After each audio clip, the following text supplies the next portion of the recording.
الشیطان الرجیم بسم اللہ الرحمن الرحیم حافظوا علی الصلوات والصلاة الوسطی، تمام نمازوں کا اہتمام کرو۔ معاملات کے احکام چل رہے تھے جن کو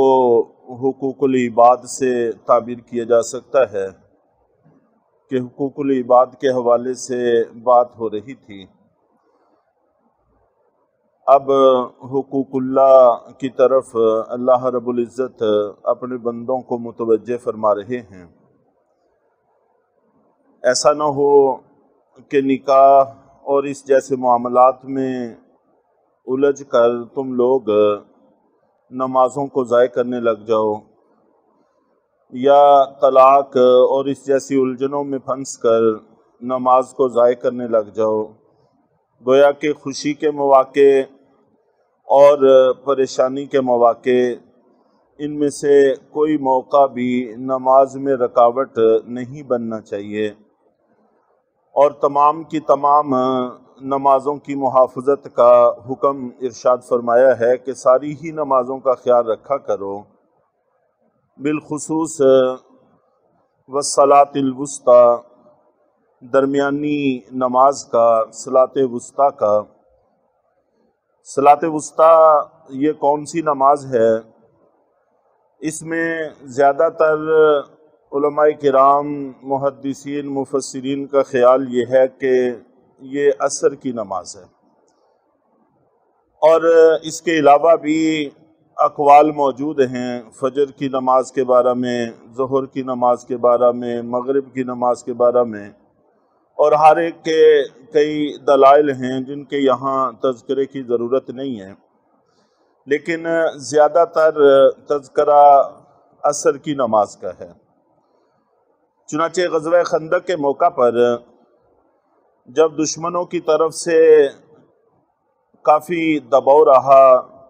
یہاں تک کہ اللہ کے نبی صلی اللہ علیہ وسلم اور صحابہ کرام کو ظہر، عصر، مغرب کی نماز کا بھی موقع میسر نہ آ سکا، تو بعد میں جب دباؤ کم ہوا تو اللہ کے نبی صلی اللہ علیہ وسلم نے ان نمازوں کو قضا فرمایا اور صحابہ کرام کو بھی قضا کا حکم دیا، اور اس وقت بھی آپ نے ارشاد فرمایا کہ اللہ تعالیٰ ان کافروں کی قبروں کو آگ سے بھر دے کہ انہوں نے ہمیں نماز کا بھی موقع نہیں دیا، یہاں تک کہ صلاۃ وسطیٰ عصر کی نماز کا بھی موقع نہیں دیا۔ تو اس سے بھی تائید اسی چیز کو ہوتی ہے کہ صلاۃ وسطیٰ سے مراد عصر کی نماز ہے۔ اور اسی طرح ایک مجلس میں عبدالعزیز بن مروان کی مجلس تھی، تو وہاں پر یہ بات ہو رہی تھی کہ صلاۃ وسطیٰ کون سی نماز ہے۔ تو پھر عبدالعزیز بن مروان نے کہا کہ فلاں صحابی ہیں، ان سے پوچھا جائے کہ صلاۃ وسطیٰ سے کون سی نماز مراد ہے۔ چنانچہ ان کے پاس آدمی بھیجا تو صحابی رسول نے ارشاد فرمایا کہ ایک دفعہ مجھے حضرت ابو بکر اور حضرت عمر رضی اللہ تعالی عنہما نے بھیجا تھا کہ جاؤ اللہ کے رسول سے پوچھ کے آؤ صلی اللہ علیہ وسلم کہ صلاۃ وسطیٰ سے کون سی نماز مراد ہے، تو آپ نے عصر کی نماز کا ذکر فرمایا کہ اس سے مراد عصر کی نماز ہے۔ تو بہرحال ساری ہی نمازوں کا اہتمام کرنا چاہیے، اور کچھ کا خیال یہ بھی ہے کہ صلاۃ وسطیٰ یہ بھی در حقیقت ان چیزوں میں سے ہے جن کو اللہ نے راز رکھا ہے، جیسے شب قدر، اس کو اللہ نے راز رکھا ہے کہ آخری رمضان کے آخری عشرے کی طاق راتوں میں ان کو تلاش کیا جاتا ہے، اور تعین نہیں فرمایا گیا، چنانچہ ہمیں تلاش کا حکم ہے، ہر رات اہتمام سے گزارنے کا حکم ہے تاکہ شب قدر ہم سے ضائع نہ ہو۔ اور اسی طرح اللہ تعالیٰ کے ناموں میں سے ایک نام اسم اعظم کہلاتا ہے، اور وہ کون سا ہے یقین سے کچھ نہیں کہا جا سکتا۔ اللہ کے ناموں میں سے ایک نام ہے جس کو اسم اعظم کہتے ہیں، اور اس نام کو لے کر جو بھی دعا کی جاتی ہے تو اللہ ضرور پوری فرماتے ہیں اور فوراً پوری فرماتے ہیں، تو اس کو بھی اللہ تعالیٰ نے راز میں رکھا ہے۔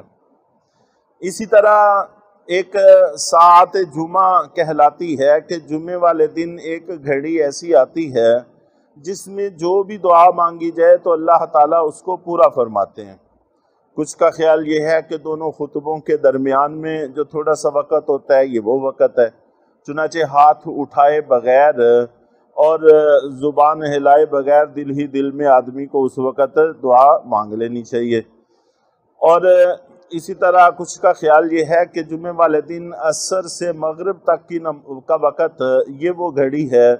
کچھ کہتے ہیں کہ جمعے والے دن غروب سے پہلے کا کچھ وقت، لیکن اللہ تعالیٰ نے اس کو بھی راز میں رکھا ہے۔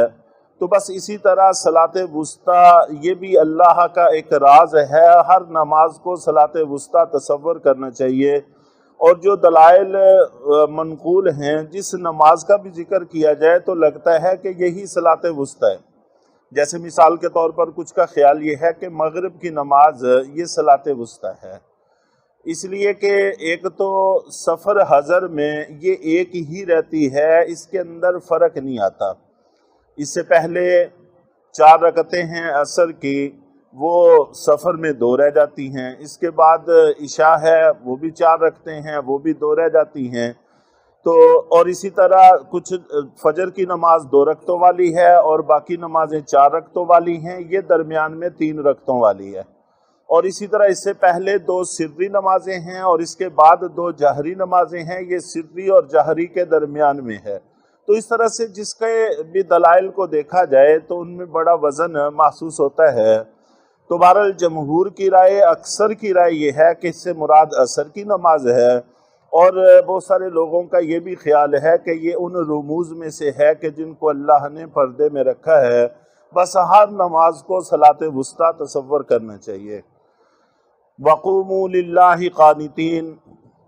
اور اللہ کے سامنے با ادب فرما بردار بن کر کھڑے ہوا کرو،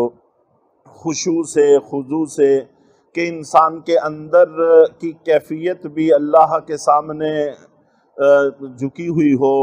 اور ظاہری جسم سے بھی یہی چیز ٹپک رہی ہو، محسوس ہو رہی ہو۔ اور احادیث میں آتا ہے کہ سب سے پہلی اٹھائے جانے والی چیز خشوع ہوگی، اور بسا اوقات بھری مسجد میں سے ایک بھی آدمی خشوع سے نماز پڑھنے والا نہیں ہوگا۔ تو اللہ تعالی ہم سب کو ایسے وقت سے پناہ عطا فرمائے اور خشوع سے نمازیں پڑھنے کی توفیق عطا فرمائے کہ اندر اور باہر کی کیفیتیں دونوں ہی اس بات کا تاثر دے رہی ہوں کہ یہ با ادب ہیں، فرما بردار ہیں۔ فَإِنْ خِفْتُمْ فَرِجَالًا أَوْ رُكْبَانًا، پھر اگر تم ڈر محسوس کرو دشمن کا تو پھر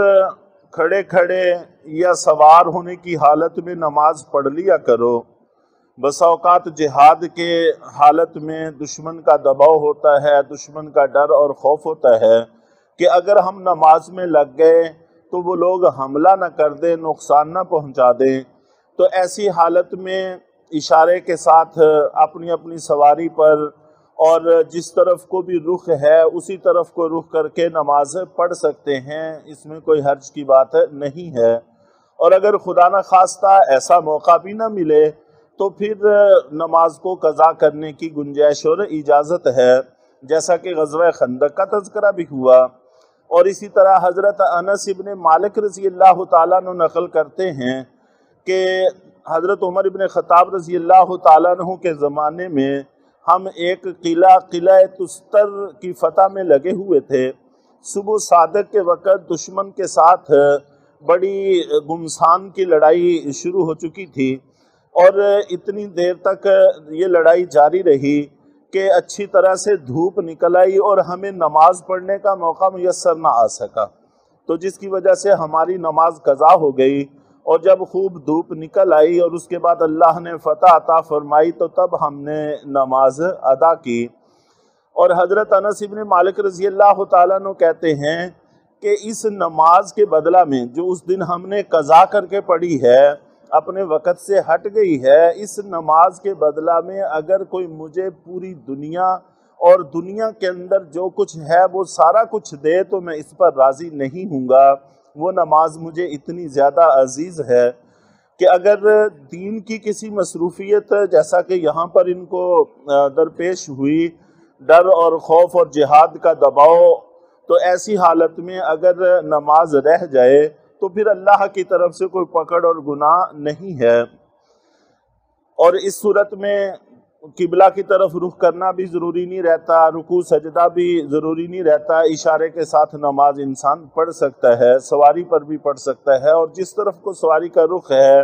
یا آدمی اپنے مورچے پر ہے، جس طرف کو بھی اس کا رخ ہے اسی طرف کو رخ کر کے نماز پڑھ سکتا ہے۔ بسا اوقات عام سفر میں بھی ہمیں ایک غلطی لگتی ہے، اس غلطی کا ازالہ کر لینا بھی ضروری ہے۔ وہ یہ ہے کہ عام جو ہم سفر کرتے ہیں جس میں ڈر خوف کوئی نہیں ہوتا، ہم اپنی ضرورتوں سے سفر کرتے ہیں، اس میں نفلوں کی گنجائش ہے کہ نفلوں میں ہم اپنی سواری پر بیٹھے بیٹھے، سیٹ پر بیٹھے بیٹھے نماز پڑھتے رہیں اشارے سے، اس میں کوئی حرج کی بات نہیں ہے۔ بارہا دفعہ اپنے اساتذہ کے ساتھ سفر کرنا ہوا تو وہ جیسے ہی بیٹھ جاتے تھے سیٹ پر تو نوافل شروع فرما دیا کرتے تھے، اور پھر اکثر وقت راستے میں تلاوت نماز میں اپنا وقت گزارا کرتے تھے۔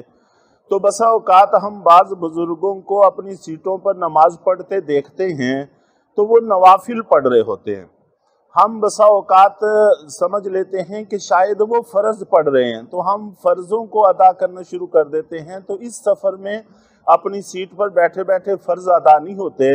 اگر وہ گاڑی والے موقع دیتے ہیں یا اپنی گاڑی ہے تو اتر کے نماز پڑھنی چاہیے، اور اگر بالفرض نہیں پڑھ سکے تو پھر اس کی قضا کرنی چاہیے۔ وہاں بیٹھے بیٹھے فرض نماز نہیں پڑھ سکتے، اس کی اجازت نہیں ہے۔ اور اگر ہم اپنے بزرگوں کو کہیں دیکھتے ہیں تو وہ نوافل پڑھ رہے ہوتے ہیں، وہ فرض نہیں پڑھ رہے ہوتے۔ اس مسئلے کو ذرا اچھی طرح سے ذہن نشین کر لینا چاہیے۔ اللہ تعالی ہم سب کو نمازوں کے اہتمام کی توفیق عطا فرمائے۔